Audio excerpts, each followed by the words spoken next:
untungnya punya Dan suami. di sini terlihat ya pagi pun tiba, terlihat Tias dan juga Bu Yuni yang sedang berada di luar rumah sedang menyapu, kemudian Pak Mulyono datang. Punya suami perhatian seperti Pak Dea. Kemudian Pak Mulyono ini pun memuji-muji Dian dan tentu saja Tias pun jadi penasaran kenapa Pak Mulyono memuji-muji seperti itu. Jaga keamanan istri tercinta. Kemudian Pak Mulyono pun menceritakan kalau Pak Dian memintanya untuk menjaga keamanan di rumah ini dan 1 jam sekali minta dicek pastikan Bu mertua dan juga istri tercinta aman. Jangan lama-lama dia bekinnya. Dan nampaknya Pak Security ini pun juga tahu kalau di sini Tias dan juga Dian itu lagi pada ngambekan. Makanya Dian tadi malam tuh tidur di luar, tidur di dalam mobil sampai subuh. Pak Dian rela loh Mbak tidurin mobil dan Dan ketika mendengar cerita dari Bapak Security ini, tentu saja Tias dan juga Bu Yuni kaget banget. Tentu saja Tias pun jadi tahu kalau ternyata Dian tadi malam itu nggak pulang. dari semalam sampai subuh. Dan memang benar-benar luar biasa ya, Dian lebih memilih menjaga Tias di depan rumah ini daripada di rumah tidur sama Hani.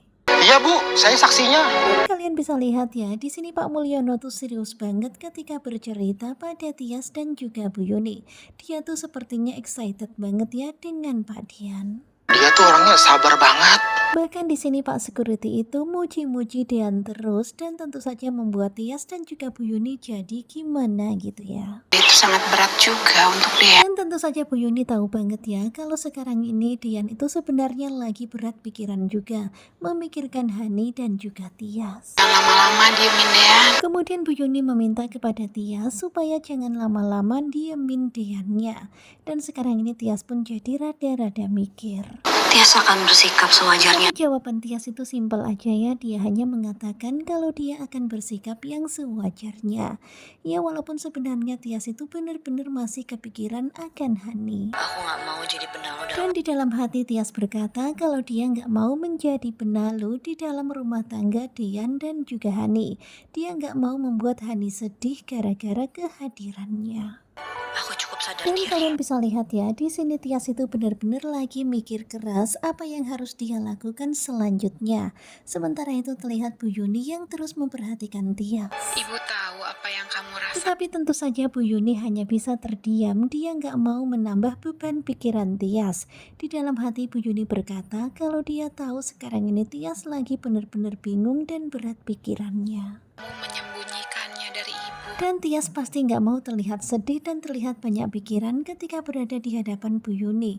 Tias pasti berusaha menyembunyikan semuanya dari Bu Yuni.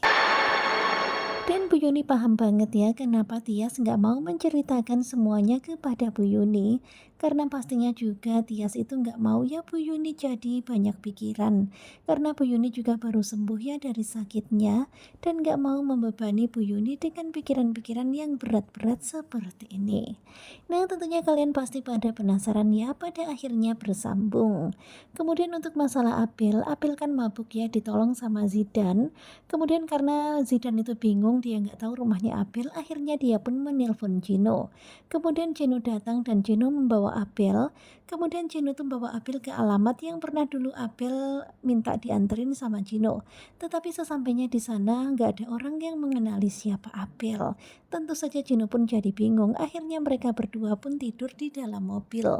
Dan di pagi harinya ketika Gino masih tertidur, Apil itu udah bangun. Dan tentu saja di sini Apil malu banget ya karena dia mabuk dan pastinya Gino tahu kalau dia udah bohong kalau rumahnya sebenarnya bukanlah di sini.